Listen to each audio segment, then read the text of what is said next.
been really holding off on doing this video because I don't like to argue with people about my beliefs. And when it comes to spirituality, I know that it's always a lot of controversy because everybody have their own opinions. And if you believe in what you believe in, that's what you believe in. A lot of people always ask me, like, you know, my spirituality and everything. So I just wanted to make this video because I really feel like it's real needed. Like, it's so much spiritual warfare going on in the world, and I feel like nobody is not really talking about it. So I really want to talk about it because it was just placed on my heart to talk about it. And when, like, you know, when the spirit moved me to do something, if I don't do it, I feel it's conviction. I just got chills saying that. I just wanted to share with y'all my spiritual awakening journey. Growing up, my mom always made us go to church. So me becoming spiritual, it's not a surprise for me because, like, my mama used to make us go to church every Sunday. I was in the church. I wasn't listening. I was only there for them French toast and them sausages and them eggs and cheese. Shout out to El Shaddai. I don't know if y'all still got that going on, but shout out to El Shaddai. Hey, El Shaddai, when I whip up in that boy. When I used to go to church when I was younger, I only went for the food. And that's between me and y'all. All right, listen, like, I only went to church for the food and the boys. That's it. My mama was so strict. Like, bro, we only could see boys, like,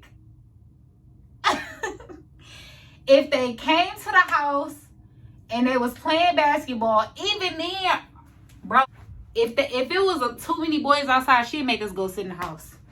I couldn't even make this shit up. I couldn't even make this shit up. If my adopted sisters and them watching this video, I swear to God, they would comment down below. Anybody in our family. My mama was literally so protective over us. It's like I'm not surprised that I became spiritual because I always been around it. You know what I'm saying?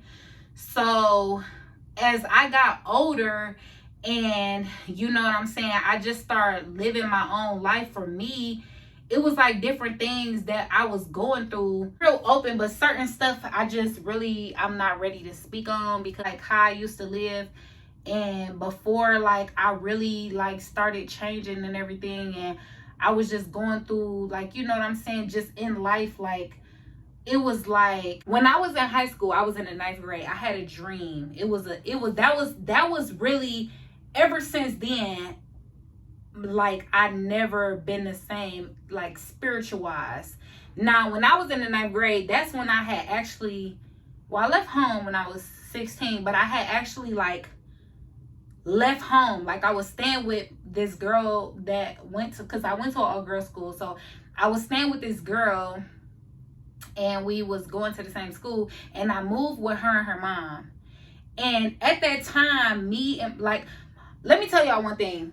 When so my mama really didn't want me to stay at home because when I was in school, it was this video that it was like on World Star, and it was me dancing on the lockers, and then I fell off the lockers, and everybody was sharing it around the school. Like, my principal literally called me to the office, like, I can't believe that you are in here, like, you know, dancing on the lockers, like, you gotta go, we are expelling you. They expelled me. Like, when I say at this time, like, you know, it wasn't like, a lot of people wasn't on social media. Social media today is not how it was back then. So when I did that, when I say, like, my adopted mom, I feel like she was so embarrassed. Like, everybody in the family was talking about it. They was sending it around. You know what I'm saying? And I was all on the internet. I was just rapping and stuff. And, like, you know what I'm saying? I think that she really feel embarrassed. Like, we never talked about it to this day, but I really think that she felt embarrassed by me just being so open and on the internet. And that was another reason why I never stayed consistent with me doing my YouTube, like, when I was younger too. But that's another story. So around the time that she put me out the house, I was just going through so much stuff. Like, honestly, if I was to try to sit right here and tell y'all all of the things that I've been through when I was just living out on my own, we'd be talking all day. We'd be talking all year. We'd be talking all month. We'd be talking for a long time. I had this dream, and I don't want to tell a dream right now, but ever since I had that dream, that's when I really, like, I just was, I don't, like, if you're not spiritual, you're not going to understand it. When I had that dream, it was just different. Like, it was just different. Like, I can't really explain it. It was different. Like, my life was never the same after I had this dream. And as I got older, and, you know, with me going on my spiritual fast and just asking, like, God, because, like, this is what my husband say. God only choose a certain amount of people. He only handpick a few amount of people to become spiritually woke. I know I'm one of those people. With me becoming spiritual, let me just tell y'all why I really think that people are scared of spirituality. Because spirituality is real. Spirituality is when you become so self-aware of your own conscience that you literally start, like, it's like, okay, so when I had the dream that made me spiritually aware, okay, just imagine going to sleep and then waking up the next morning with all this power. Not in a sense, I'm not trying to overdo it, but if, like, at the same time, I don't want to say it, like, you know, and sugarcoat what I'm trying to say, because if you don't know, you don't know. If you're not woke, you're not woke. You know what I'm saying? I'm just gonna say that, because before I ever became spiritually aware, I couldn't believe, like, some of the stuff that I used to be doing, like when I left home, walking late at night, out at home, trying to just find somewhere to live, just trying to find somewhere to go, like trying to contact my friends. I was covered, like, honestly, throughout my whole life and everything that I've been through. Like, when I say cover, I mean cover, like, I got stabbed in my leg, like, literally. That's why I got this tattoo right here. Like, it was so deep. I shouldn't even be walking right now. I almost got kidnapped. Like, I shouldn't even be here right now, but, like, I didn't know how cover I was. Like, it always been like that. But as I, like, you know, when I really start, you know, like, you know, after so long, you can't run from it. Like, when I first posted them videos, when I went on my spiritual fast, and actually I will be almost a year of my spiritual, my self-healing. When I went on my self-healing journey, and I was feeling, okay, I had posted the video of me when I had got that abortion. That was the first time that I fast, and I went on my spiritual, you know, I fasted, and you feel me, I just felt so much a spirit of conviction, because when I say something, I don't say it, like, I joke a whole lot.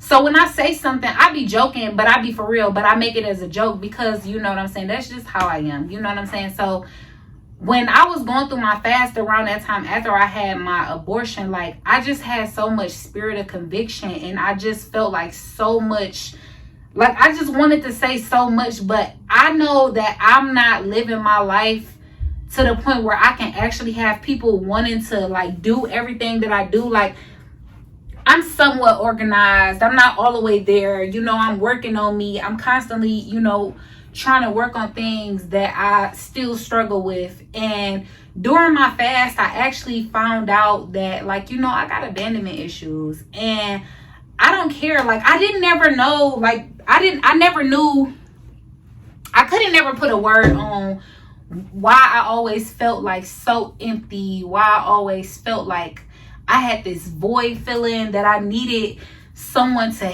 fill it for me, or I needed someone to be there to fill it for me. But when I went through my spiritual fast, that's when I figured out, like, you got this abandonment that you've been dealing with.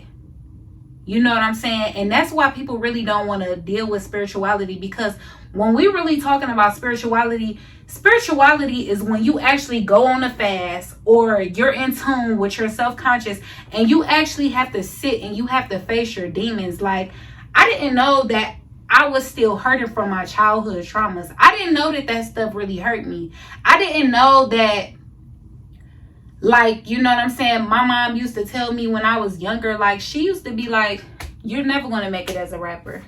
This is a 1 in a million chance. Like, I used to sneak and write raps.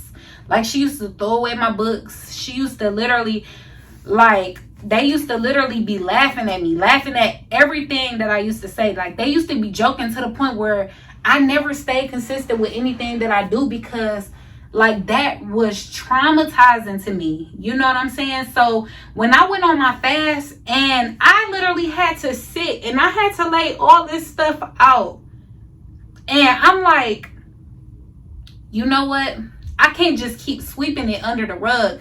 And it took for the pandemic for me to sit at home, and all of the stuff that I literally forgot about, it started coming back. Like, I was having dreams about it. Like, it was like scary. Like, I'm not gonna lie, I started having dreams about like all of the stuff that I was just so busy in the world, just living life, and I was like, you know, forgot about it. I never did. It came all back.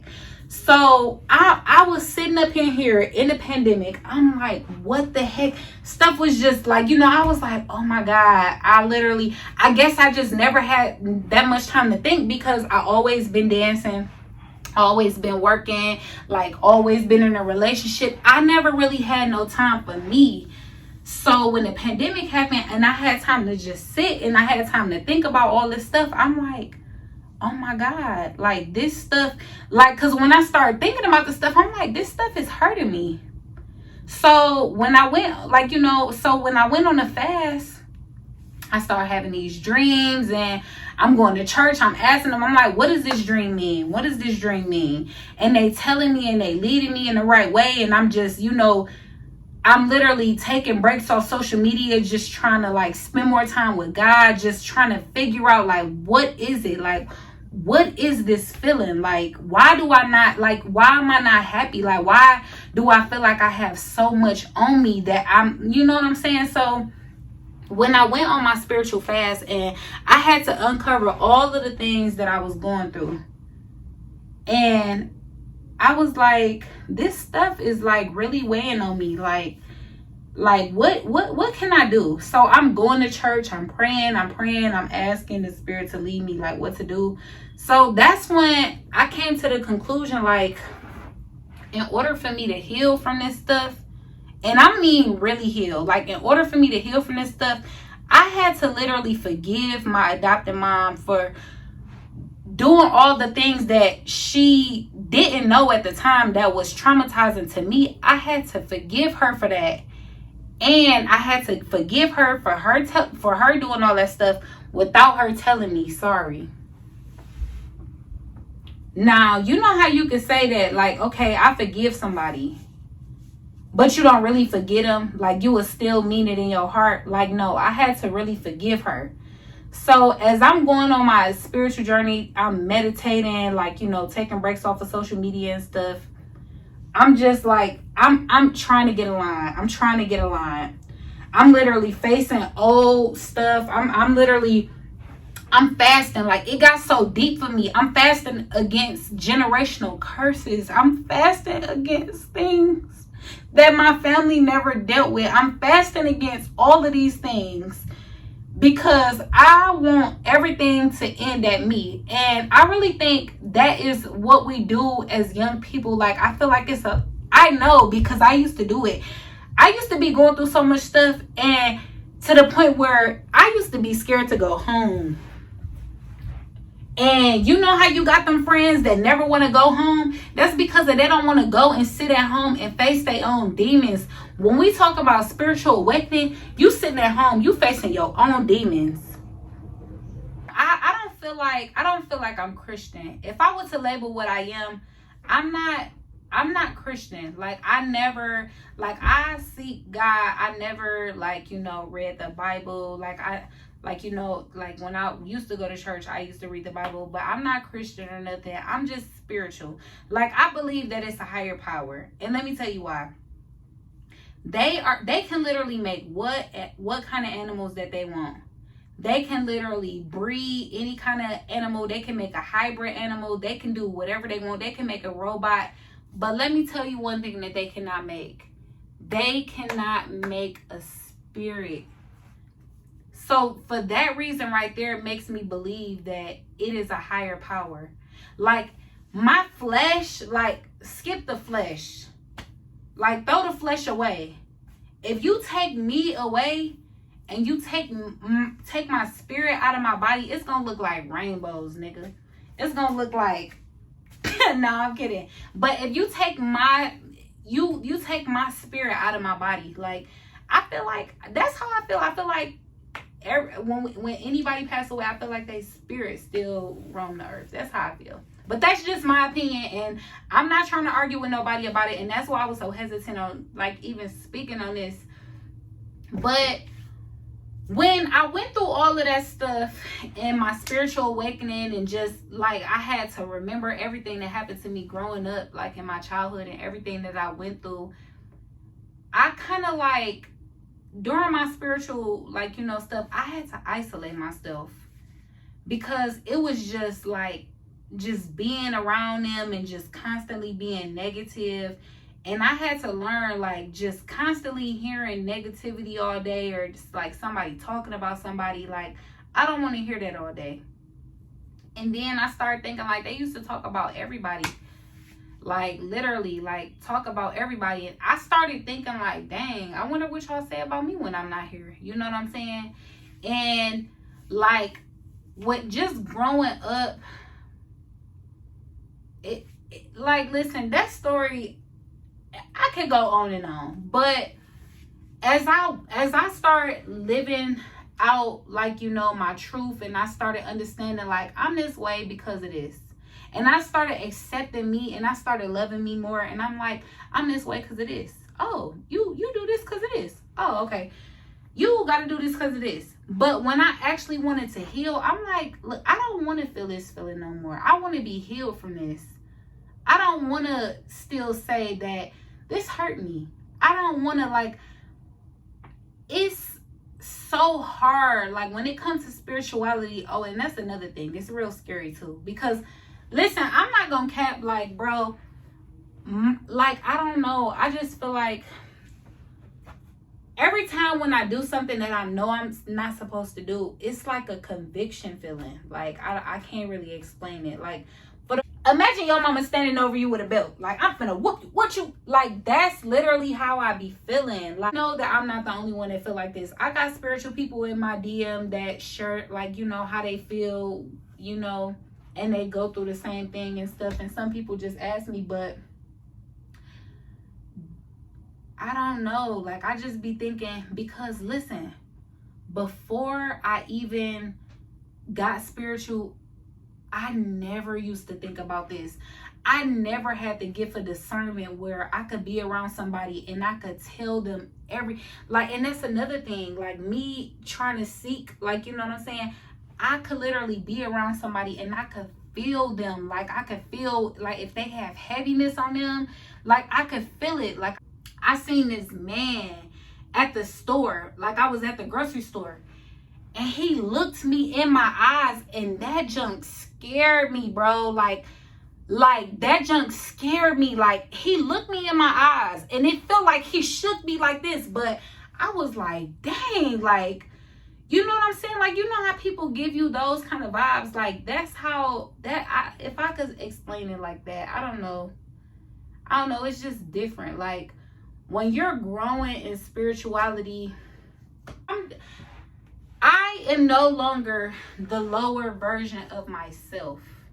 I have reached a higher version of myself. I'm no longer who I used to be, if that makes sense. But when I literally changed my life around, and it's gonna get lonely, don't get me wrong, it does get lonely, but sometimes, like, you gotta let people go that's not walking in the same, like, path as you. Like, but the understanding is, what am I, like, the things that I start trying to figure out, like, what am I living for? What God, what do you want me to do? What do you call me to do? What am I here for? Like, what, like, wake up every morning, like, what is it that you want me to do? Like, I've been through a lot of stuff. Like, it ain't nothing. Honestly, it's not nothing that I ain't been through. And, like, you know, I've been through a lot. So when you go through a lot of stuff, you can teach somebody. And I just really, I don't know, like I didn't come up here with a paper, like I'm trying to make sure I touch everything because I really want this to make sense. But it is so much depression, anxiety, and everything going on. And when you're living in the world and you're going out every day, partying every day, drinking every day, you know what I'm saying, just basically staying busy, and you're trying to escape these problems that you have, bro, you need to get aligned. You need to literally try to sit down, fast, if however, or I don't know, because everybody is different. But I'm trying to, so what I'm trying, I'm going to, like, you know, tell you guys how I fast, like step by step. And you know what I'm saying, because I dealt with postpartum depression. I dealt with regular depression. I still deal with an anxiety. I still, you know what I'm saying, I'm not on any medication. And, you know, for the most part, it's like, you know, just natural things that I've learned to do, that I've, you know, researched and did on my own, that I've been, what? Oh, you scared me. That I've been doing, you know, to manage it. But like, you know, it's I don't know. What's the video? Look at Mark's daddy gonna come up here. Babe. I'm just basically talking about like spirituality, like spiritual awakening. Cause you talk about your spiritual I had my awakening. spiritual awakening when I was waking up between the hours of 3 o'clock. And see, I forgot that out. 3 o'clock and 5 o'clock every day. Yeah, so then, and I went through that too. I forgot. So I kept waking up at that. I'm like, bro, why do I keep waking up at the same time every day? Yeah. So, and at the same time, I was seeing 11, 11, and 4, 4, 4 on the clock. Like every time I look at the clock. So then the next thing was I started researching it. So I'm like, why do I keep seeing that number? And why do I keep waking up at that time of day? Yeah. So then after that, when I started reading on it, they was like, your angels is reaching out to you and trying to tell you something, communicate something to you. So I just started reading on it. And then I started reading on the third eye, the pineal gland. Then after that, it just went on to government and heart and the weather. It just went, after that, it just was different. I literally forgot that out, babe. You remember that time when I told you that I had that dream? When the pandemic first started, y'all, I had this dream. And I was, at this time, I had this dream that I don't know who it was sitting over me, but it was like, I don't know, because when it's spiritual, you can't really tell. But it was like my family, it was like my family was like over me in my dream. They were over me. And around this time, I was fast sitting over me. And then like they was laughing. I couldn't see their faces, but as I'm laying down sleep, okay, imagine me laying down sleep and they over me while I'm asleep. And I'm fasting at this time. So I could see everything so vividly. And when they over me, they laugh and they like, because I'm going to church the whole time trying to fast against this. The whole time they over me, they like, you're not going to never get over this. This is generations. So when I woke up that morning, it was Saturday, or it was like in the week, when I went to church and I told the lady my dream, and she was like, and I told her, she was like, did you fast? I'm like, I'm on a fast now. And then she was like, you need to fast against generational curses. So at that time, I feel like I was dealing with, like, you know, stuff that that's how I even knew about generational curses, for me having a dream. You the first person I heard say that word, like. What, generational curses? Yeah. I never even heard nobody say that. Yeah, because it literally took for me to have that dream, for me to be like, oh my God, like everything that I'm going through is generational. Like even with my mom probably never been properly loved. Like I haven't never been properly loved until I met him. And then, man, it's crazy. It is. Babe, come on, let's speak. Let's speak. Babe, come on, let's speak. You don't even know. What if this gets to 1 million? It was crazy because I definitely prayed for like a woman like her. She wasn't even a woman yet. She was still a little girl.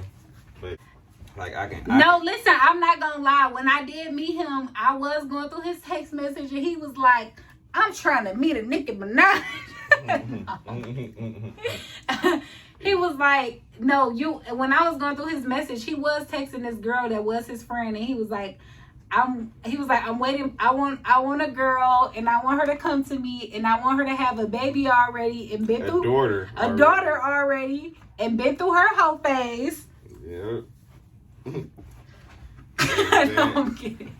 And then there was one more thing. I'm like, dog, she came to me just like how. At the time that we met, we both was going through stuff, and I was fasting at the time that I met him. I was actually pregnant at the time that I met him. Yeah, at the time I met her, I just had like got through like a your own life, yeah. A phase in my life, like you feel me? And I was trying to clean myself up, and it was just like. And then it was so crazy, like, cause he met me at the time, and I was going through the same thing, so. And this nigga trying to mess on me. I'm like, listen, I'm going through some things, nigga. I was going through some things. And we literally, okay, so look, when I met him. Come on, say it on camera. I just said I was pregnant. Oh, yeah, she was pregnant when I met her. This nigga was like, you gonna choose me or that other nigga. I was like, any, meeny, miny, mo. Catch a tiger by his toe. That's how it was. Talking about, you gonna go to the abortion clinic with me? I'm like, bro, no. Call me after. I don't even think you had a phone. You was knocking on my window. I'm like, oh. I did God. Because of, listen, that's how hard I was fasting, bro. Literally, I ain't have a phone. Listen, when I say we laid together, we laid. Your window was busted out when we first met. She had no phone. Her window was busted out, and she was pregnant. Like what? That's crazy. But you still was riding around in that boy like it was a. Like, look, I'm about to put this bag on there. I'm about to put this bag on there. With plastic. Bro, when I literally say, man, my whole life. And I don't know why we didn't just get the window fixed. That shit probably was like $75. We can't put no like we was doing all type of going on dates. That's how messed up. And look, going on dates everywhere, but the bro, was like $75. When I literally say my window was literally busted out, we downtown. We at the Riverwalk. What the window? We at the arcade. We spending $100 a day, at least $200 a day. I was blowing that money, and I was dancing. I was like, "Oh, baby, you broke." I was like, "It don't matter, babe. We good. We good. We good." Definitely was everywhere. Did not get the window fixed. Man, that junk was so crazy. Priorities, people. That's the most important thing that we learned. I just be thinking about how far we came, and I feel like I always say that, dude. I always do say that. I feel like, you know, you did have a big part of my journey. You had a big part of my journey too. You feel me? She made me see a lot of different parts of life. Like, hold on, she took me out of town the first time. It was California. Like, I took the nigga out of town, slutted him out. Like, yeah. as an adult, like, that was like, yeah. You feel me? Yeah. Conviction if I do something that I know I'm not supposed to do. Like, that's how I know that. Like, I don't know. Like, how woke I am and the stuff that I know now. I never used to think about this before I, got on my spiritual journey. Like, I never used to even think like this. I never even used to talk like this. My conversation is different. Like, it's like you can't avoid it. I can't avoid that everything that I've been through and everything that I still keep bouncing back from is nothing but God or a higher power. Like, or just how God, continue to make a way for me and everything. Like, literally, if I want something, I get it. It don't matter what it is.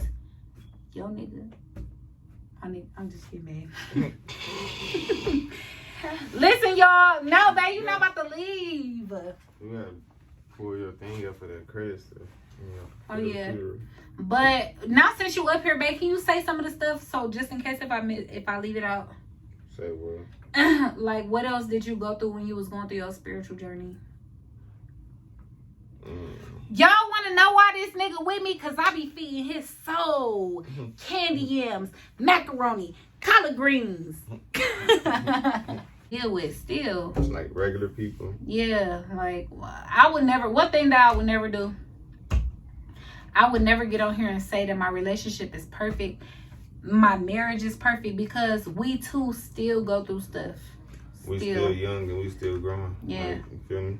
We had to accept that as being married. Like, I had to accept that she's growing up. She had to accept that I'm turning into a grown man. She turned into a grown woman. So, yeah. However old I was. How old was I? 20. Dang. looking funny with the little blue dress on. You keep talking about this blue dress. Cause that's when I seen it. I seen it in the blue dress. I was like, yep. I think that was the second time I seen you though. She just standing there outside, like acting like she didn't want to go with us. Like, hey, get in the car. Get in the car. You ain't got nowhere else to go. Hey. No, listen. I knew this in my soul. I was like, yeah, I ain't gonna let him come to my house because if he come to my house, he gonna want to move in. First day this nigga came to my house, he was like, my mama put me out. Can I stay here? No, it wasn't like that. How was it then? How was it? How was it? No, you wanted me to stay and sleep here. I would have went to the crib. You was like, you was just. You gonna sit up here and lie for the camera, babe. Listen, the first time that you ever came here, you was down there sitting on the counter. You was over the counter. You was like...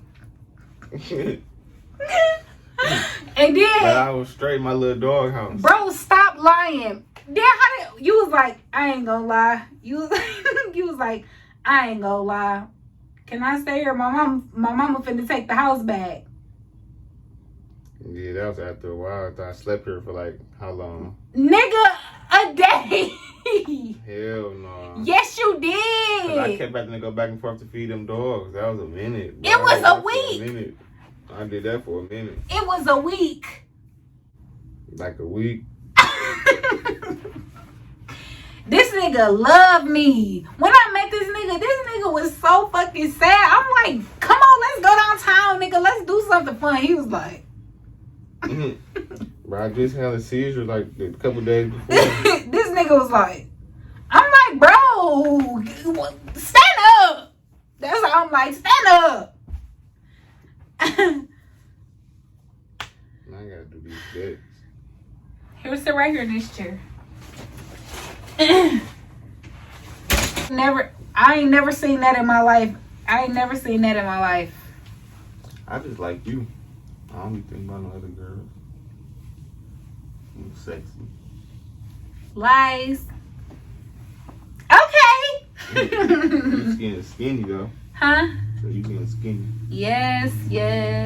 But yes, y'all. So I hope that I really summed up this video, and I hope that you guys can try to understand, or if you already are spiritual, I hope that you could try to, like, you know. But I love y'all, and I will be uploading. So make sure you subscribe to my YouTube channel. Make sure you follow me on Instagram, and check our music out. Yeah, check my music out. Fire. I got more music on the way, y'all. We're gonna start doing some This video, thumbs up, and I'll talk to y'all in a minute.